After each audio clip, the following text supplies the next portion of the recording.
A 10-year-old girl rode into town, wearing her dead father's badge. What she said in court. Dustwell sat under a sky the color of old bones, still and watchful like it knew too much. The wind dragged heat through the dry streets, curling dust around boots boards and buried names. It was a quiet town, quiet like the hush before a storm or a shot that no one wants to claim.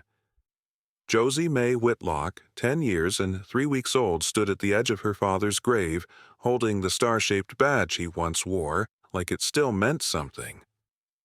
Her boots barely touched the ground, but her eyes were older than the sheriff who died wearing them. She didn't cry, didn't blink, just wrote names in a small leather-bound notebook as folks walked away with downcast eyes and thin excuses. The only one who didn't come was Judge Cole. She slipped the badge into her pocket and turned toward the rising dust trails on the horizon. Her father had called justice a thing with weight. Josie was ready to carry it, even if she had to drag it into the gallows herself.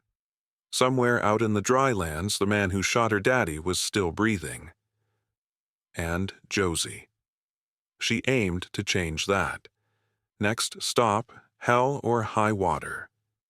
The wind whispered through Dustwell a taste of rust and the parched longing of a forgotten land. Shingles bleached and warped clawed at the sun-scorched sky, and the main street, once the town's pulsing vein, was now a broad, dusty scar. It was 1880, and here there was no law, only power. Power resided in the calloused hand of Judge Cole, a self-appointed tyrant whose words settled like grave markers. The men of Dustwell walked with a stoop in their shoulders, and the women pulled their bonnets low, their eyes holding unspoken tales of loss and fear. The air itself seemed to hold its breath, awaiting a storm no one dared to name. Under that relentless sun, Josie Mae Whitlock, a girl of 10, stood defiant before a fresh mound of earth. The red soil was still loose, not yet settled firm, barely 3 weeks since they'd buried her father, Sheriff Whitlock. An ambush perpetrator unknown, they'd said. Their voices hollow like a gun chamber emptied of purpose. Josie did not weep. Her tears had long since dried, or perhaps they had never truly existed. Instead, a worn silver badge, dull with age but polished bright by her secret hope, rested heavy against the thin fabric of her dress. It was her father's, of course. She wore it beneath her shawl, a secret weight against her ribs thrumming with every beat of her stubborn heart. Her father's old Stetson, too large for her small head, shaded her fiercely determined eyes. It slipped low, almost obscuring her view, but she didn't mind. It was a familiar burden. Her gaze swept over the sparse gathering. A few grim-faced ranchers, their hats held respectfully in hand. A scattering of townswomen faces etched with the harsh truths of the frontier. Then her eyes, sharp beyond her years, lingered on those who were conspicuously absent. Judge Cole, naturally. His absence spoke louder than any eulogy. And Deputy McGill, a man usually quick to offer platitudes, had hurried away with a mumbled excuse about town business. Josie had noted it all. The silent observations were scribbled later in a small, leather-bound journal she kept hidden beneath her loose floorboard in the cabin. Cole, absent. McGill hurried. Cold, hard facts. No room for childish grief. That afternoon, after the last mourner had shuffled away, leaving the grave alone with the tireless wind, Josie sought out Deputy McGill. He sat at his desk, a perpetually harried look on his face, shuffling papers like they held the answers to the universe. Deputy Josie's voice was small, but carried the weight of intent. McGill startled his fingers, fumbling a sheaf of wanted posters. Josie Child. Shouldn't you be home? His eyes darted away, refusing to meet hers. Who killed my pa? She asked. Simple words. A direct line to the truth, or what was left of it. McGill cleared his throat, a dry, rasping sound. Now, Josie, that's a matter for the authorities. We're working on it.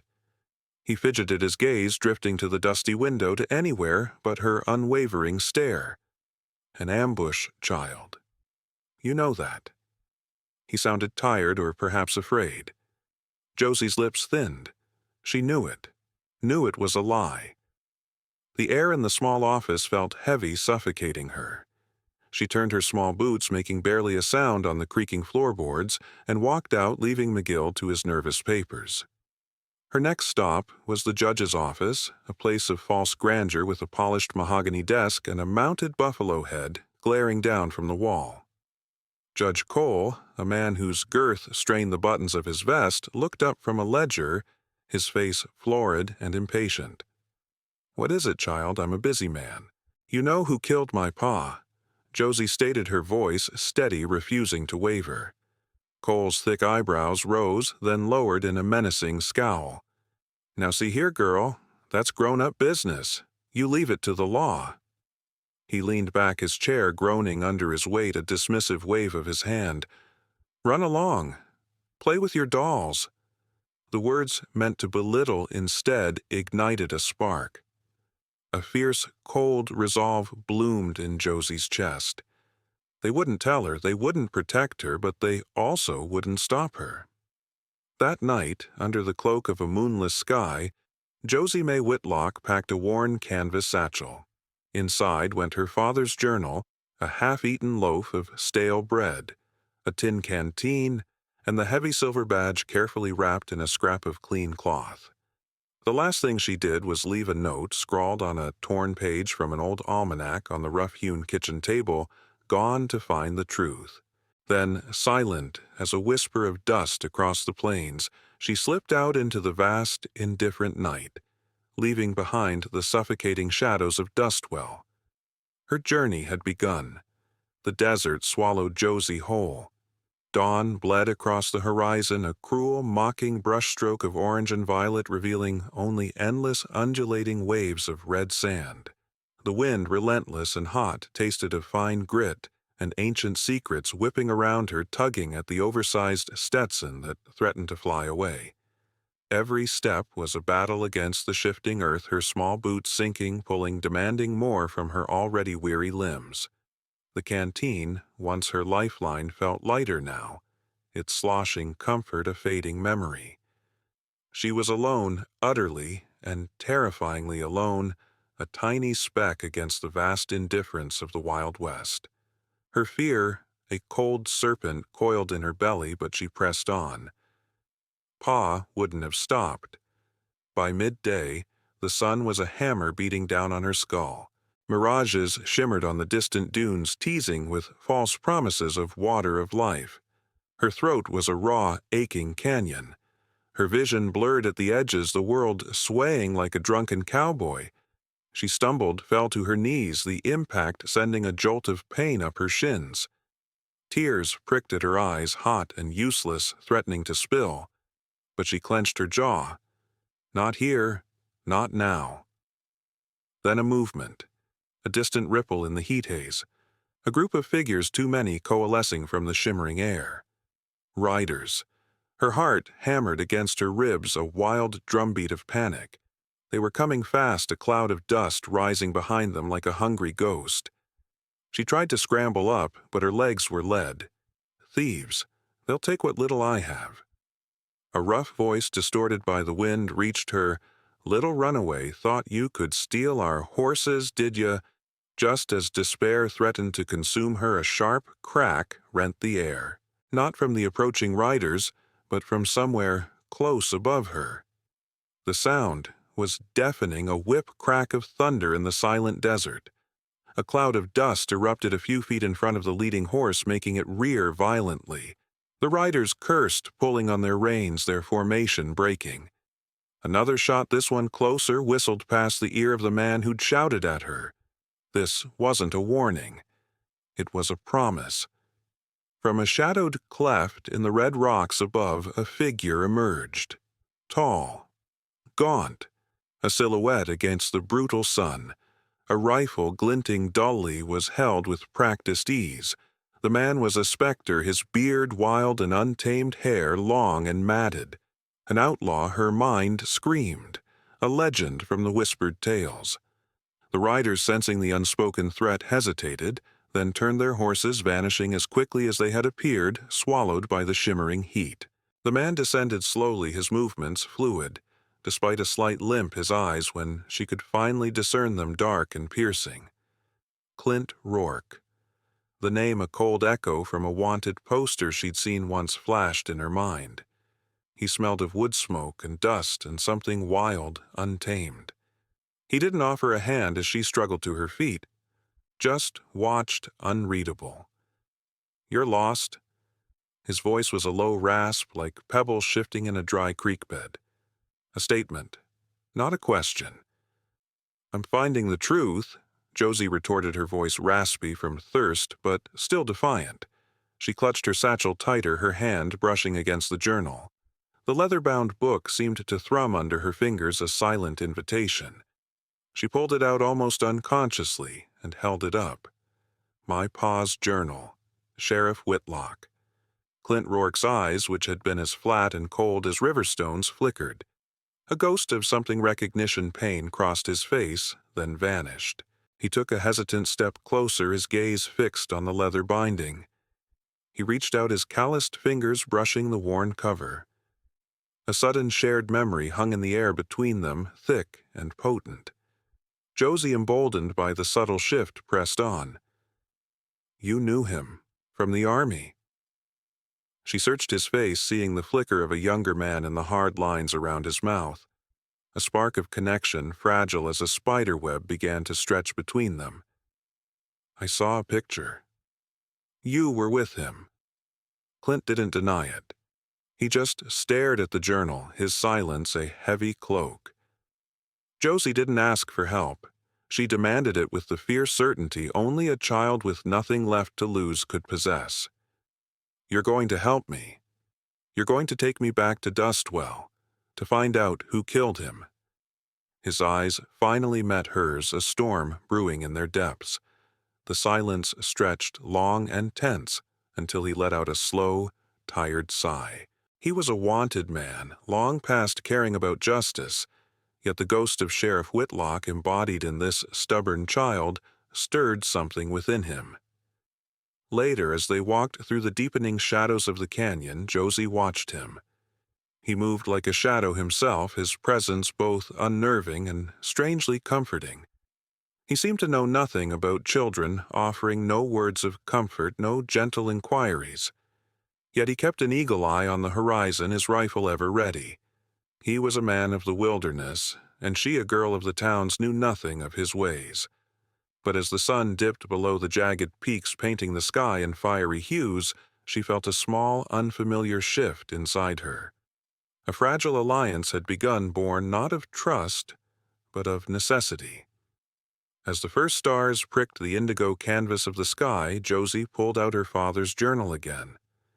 Flipping through the familiar handwriting, a loose piece of paper folded many times slipped out. It was a fragment torn, but her eyes locked onto the jagged edge of words, "This power. No choice." And then the chilling realization, "Judge." The name was cut short, but the implication hung heavy, a dark thread in the fabric of her emerging truth.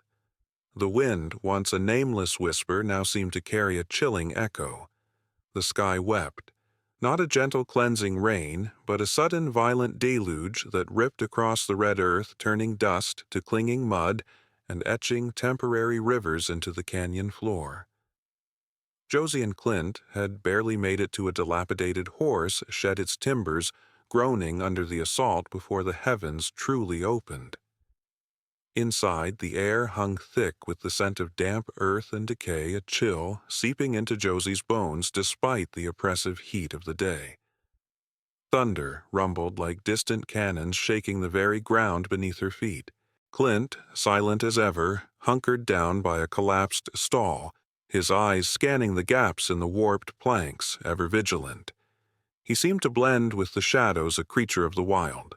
Josie huddled on a pile of moldering straw, pulling her shawl tighter, its thin fabric little comfort against the biting cold. The vastness of the desert outside, once a symbol of her desperate freedom, now felt like a drowning sea. Her small hands, raw and aching, instinctively clutched the canvas satchel. She reached for the journal, its familiar weight, a small anchor in the swirling chaos of the storm. Her father's words, a comfort, a map. She traced the faded ink, the neat loops and sharp angles of his script. Her fingers brushed against the hidden pocket she'd stitched inside where the badge usually rested. But this time something else snagged her fingertip. A hard, cold cylinder. She pulled it out. It was a bullet casing. Not spent, but gleaming dully pristine. Too large for her father's standard-issue revolver. Too clean to have been lying in the dirt. It had clearly been tucked away, a forgotten secret, within the very fabric of his old jacket, which she'd taken for warmth that first night. Why would Pa have this? Her brow furrowed a tiny crease of concentration. Her heart gave a sudden, uncomfortable lurch. It felt wrong, like finding a viper in a bird's nest. Clint, who had been staring out into the sheeting rain, turned, his head drawn by the almost imperceptible shift in her breathing. His gaze, keen and assessing, landed on the small brass cylinder in her palm. A flicker of something quick as lightning crossed his face. He pushed himself up, moving with a predator's slow grace, and knelt beside her. He didn't ask. He simply held out a hand. Josie hesitated, a ripple of distrust, cold and sharp, darting through her. She had guarded her father's things, his secrets, with fierce possessiveness, but something in Clint's eyes, a rare intensity, compelled her. She dropped the casing into his outstretched palm. He turned it over slowly, his thumb tracing the crimped edges, the distinctive markings on its base. His lips, usually a grim line, tightened further. He brought it closer, almost smelling it. Then his eyes, dark and knowing, met hers. "This ain't no ordinary bullet." He rasped, his voice barely audible above the drumming rain. His gaze was distant now, locked onto a memory, a ghost only he could see. Only one kind of gun fired rounds like this. Only one man in Dustwell had it. He paused, and a cold dread began to coil in Josie's stomach. Judge Cole. The name hung in the damp air, heavy as the rain. Josie felt a chill that had nothing to do with the storm. Cole. The pompous, sneering man who dismissed her as a child. The man who had been absent from her father's grave. The one who spoke of law while corrupting it with every breath. Her small hands clenched into fists, knuckles white. It was a truth she had suspected, a shadow she had chased, but now it had a solid, metallic form. "That gun," Clint continued, his voice laced with a bitter resonance. He called it his justice bringer, kept it polished, mounted above his fireplace. A symbol, he said. A warning. A warning that, had it seemed, struck her father down. The irony was a raw wound. Josie's mind reeled, piecing together the fragments. Her father's quiet suspicion, the hurried funeral, McGill's fear, Cole's dismissive anger. It all fit, a macabre puzzle sliding into place. Why she whispered the word "stolen by the wind." Why my Pa Clint sighed, a sound like dry leaves scattering. He looked out at the rain-lashed landscape, his expression etched with old sorrows. Your Pa. He was a good man, an honest man, rare in these parts. We served together in the war, saved my hide more times than I could count. His voice dropped rough with unacknowledged emotion. After I owed him a life debt.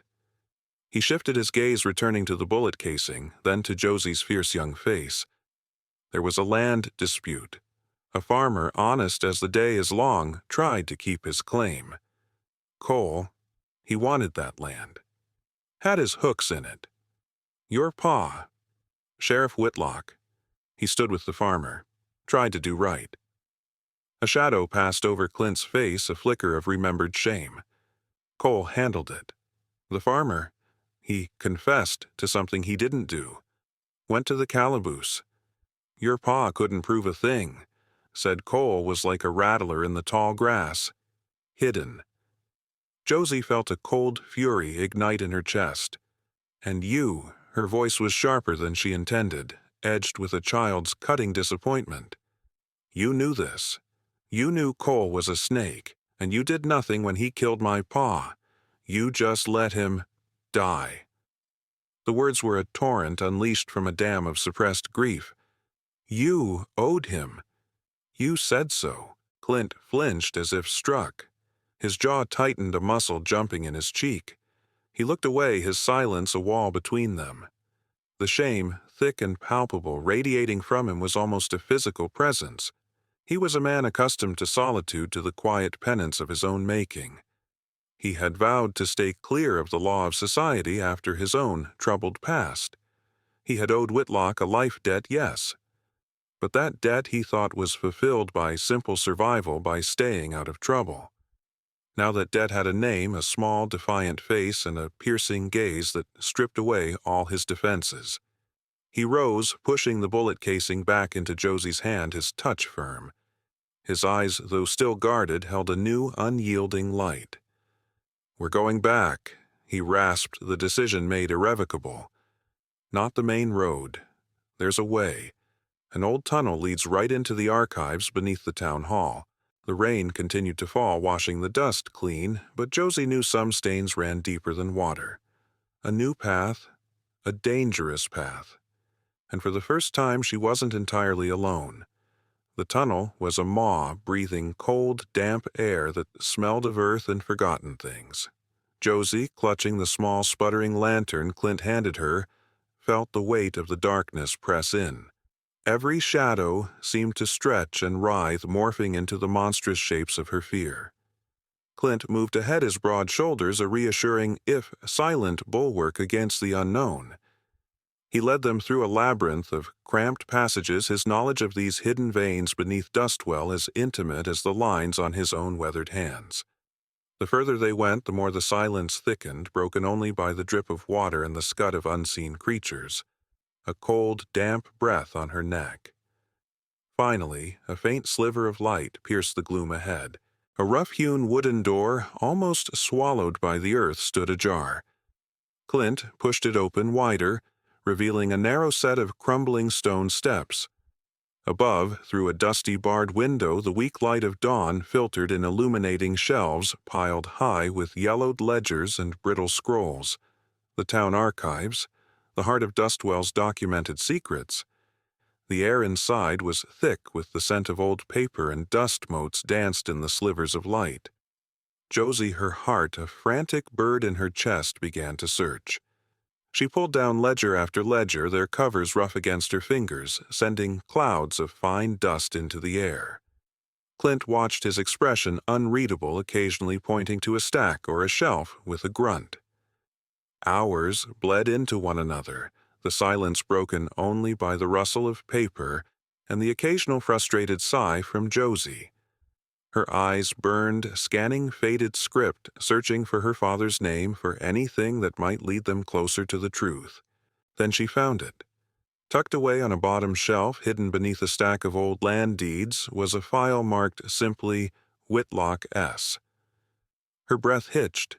Her hands trembled as she pulled it out almost reverently. Inside, beneath several innocuous reports, lay two documents. One, the official coroner's report, stated the cause of death as multiple bullet wounds from frontal assault. It was the same lie Judge Cole had peddled to the town, but beneath it, folded precisely, was another. A second report, titled Preliminary Assessment, Unofficial. This one was different. It spoke of a single large-caliber wound, not from the front, but from the back, and the trajectory of the bullet. It matched the height and angle of a man standing over a fallen body. A man, standing, over her father.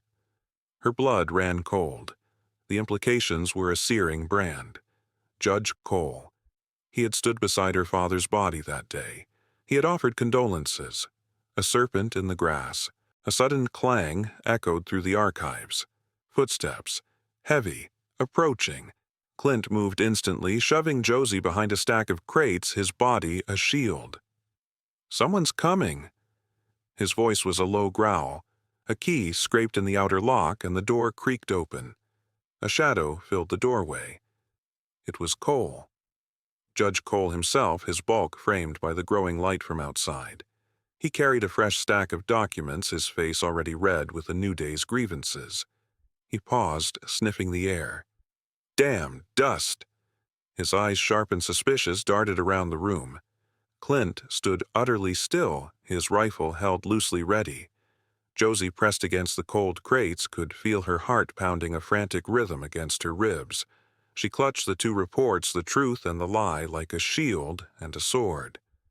Cole took a step further into the room. He seemed to sense something amiss, an unseen ripple in the air. His gaze swept over the dislodged files, the open drawers. He barked, "Who's here?" Clint, with a sudden decisive movement, stepped out from behind the crates. His figure silhouetted against the dim light from the door. Cole froze his eyes, widening in disbelief. "Rourke, you? You're a dead man." "Not yet."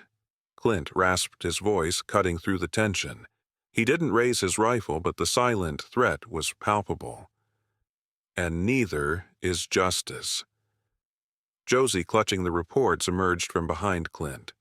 Cole's face, already flushed, drained of all color when he saw her. "The girl, you infernal brat, you breaking in now." His voice was a furious hiss. "We found something," Josie said, her voice surprisingly steady despite the tremor in her hands. She held up the second unofficial report, the one that screamed truth.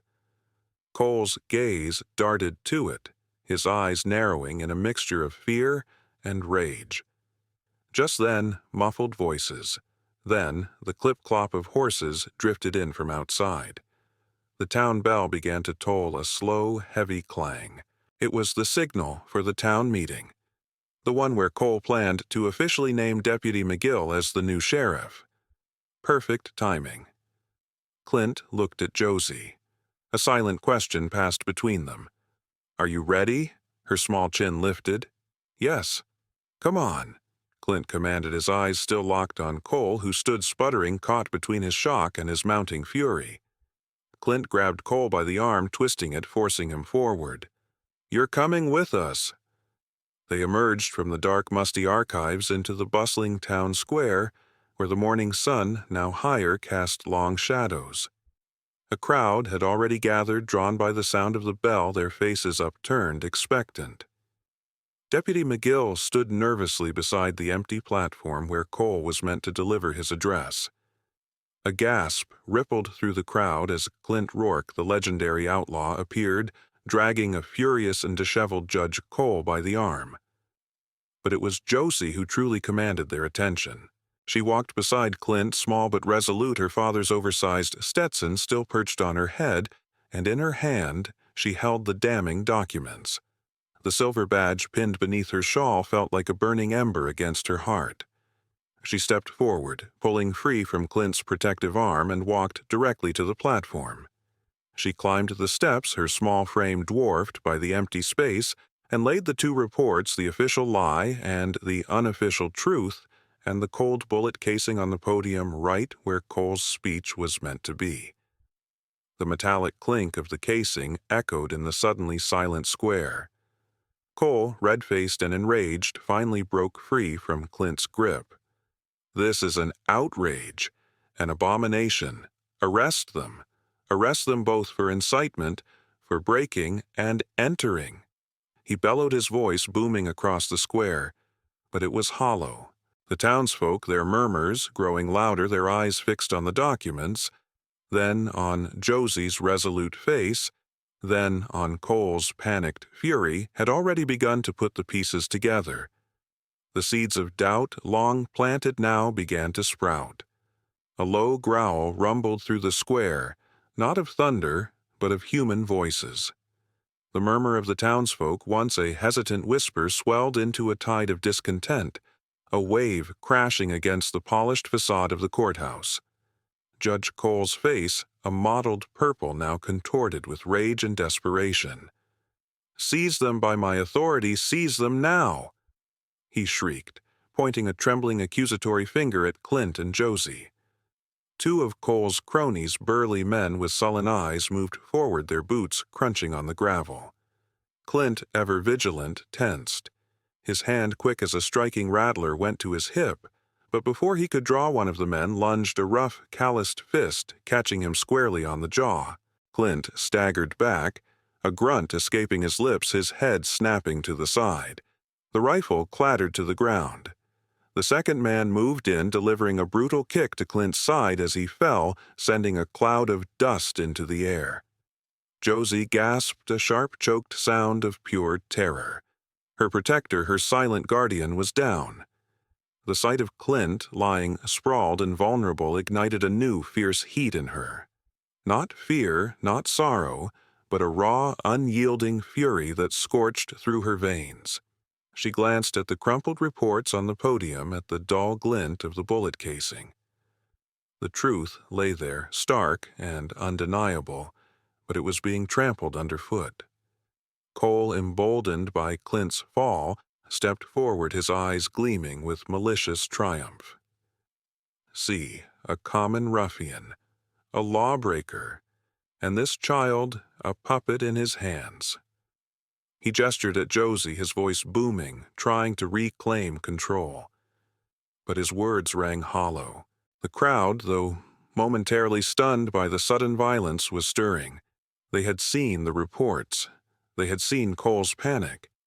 Josie's gaze swept over the faces in the crowd, the ranchers who had respected her father, the women who had quietly mourned with her.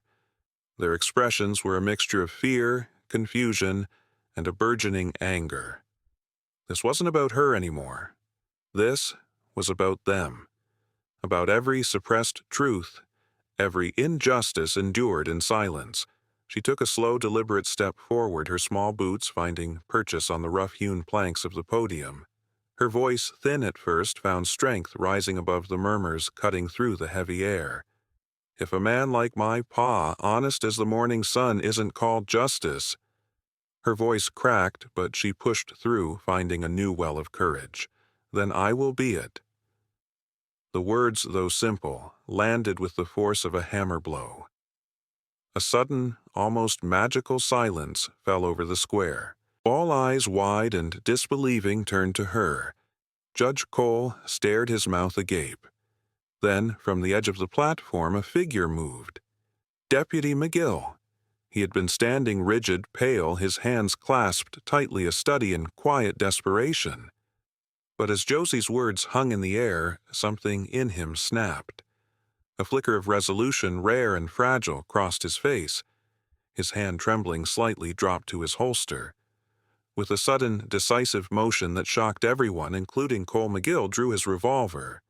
Not at Clint, not at Josie, but he pointed it directly at Judge Cole. He lies. McGill's voice, usually a weak mumble, rang out clear and sharp in the stunned silence. Cole. He gave me the order to change the report. To hide the truth, he killed the sheriff. The words, a confession and an accusation, ripped through the square like a fresh gust of wind, scattering all pretense. McGill's face was etched with a profound weariness, but also a newfound fragile dignity. He had chosen. He had betrayed the corrupt hand that fed him for a chance at true justice. Chaos erupted. Not the uncontrolled, violent chaos Cole had envisioned, but a surge of outrage. The crowd, now fully roused, roared. Their fear, once a heavy cloak, was shed. They remembered the good sheriff. They remembered Cole's oppressive hand. They remembered their own grievances. The two cronies, who had been about to deliver another kick to Clint, froze, looking from McGill's drawn gun to the suddenly furious faces of the crowd. They backed away, melting into the fringes. Judge Cole, his face a mask of disbelief and terror, tried to stammer out a denial, but his voice was swallowed by the rising tide of angry shouts. Hands belonging to the very townsfolk he had intimidated for years reached for him. Not McGill's hands, not Clint's, but the hands of the ranchers, the storekeepers, the farmers. They dragged him from the platform, his cries of protest quickly turning to muffled grunts as they overwhelmed him. Justice, raw and unyielding, was being delivered by the people themselves. Clint, slowly pushing himself up, watched it all unfold. A ghost of a smile touched his lips, gone as quickly as it came. He leaned against the podium, his gaze on Josie. She stood there, small but monumental, the crumpled report still clutched in her hands, her eyes burning with a triumph that was as fierce as it was innocent. Later, as Cole was dragged away to the hastily opened calaboose, a few townsfolk approached Clint, their faces full of newfound respect. "Rourke, you saved us. You're a hero." Clint merely shook his head, his face impassive. "I just did what I owed a good man." His gaze, steady and profound, met Josie's. The debt was settled, not in blood, but in truth. Josie, still holding the reports, didn't ask for power. She didn't ask for a reward. She only spoke quietly to Deputy McGill, whose hand still trembled slightly around his gun, but whose eyes held a desperate plea for redemption. "My pa's name," she said, her voice soft but firm. "It needs to be right. Not on the stone, but in the town records, the real truth." It was a plea, a demand, and a quiet statement of how justice truly lay. Summer rolled in with golden dust, and the hum of bees and Wildflower Ridge bloomed in full. The ranch, once a quiet, half-forgotten place tucked against the hills, pulsed with life. Fences stood tall and tight.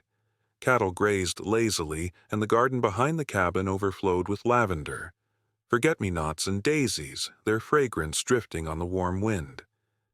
Josie no longer rode alone. She rode beside Clint every day now, through storm and sun, through every broken fence and every berth in the barn. They never made announcements, never needed to. It was clear in the way she walked beside him, the way he passed her tools, without asking, the quiet smile she offered him with coffee every sunrise. The townsfolk began to call her Miss Tess, who rides like thunder. When strangers came asking who ran the place, the answer was always the same: "She does."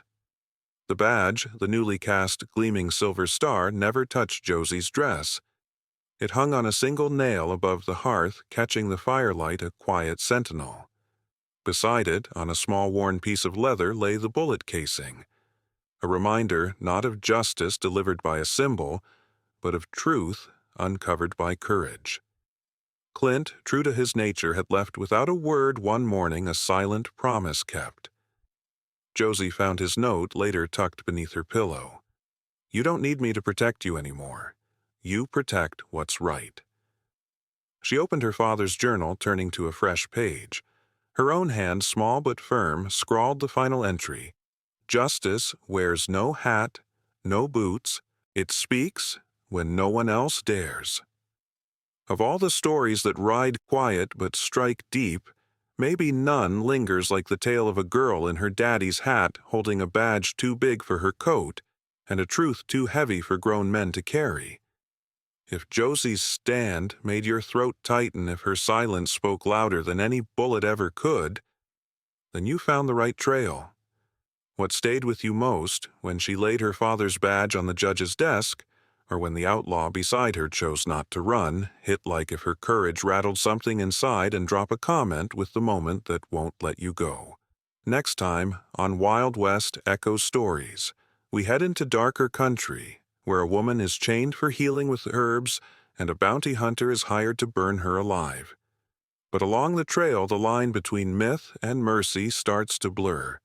Subscribe and ring that bell so you don't miss what happens when the one accused of witchcraft saves the life of the man meant to destroy her. You won't want to miss this one.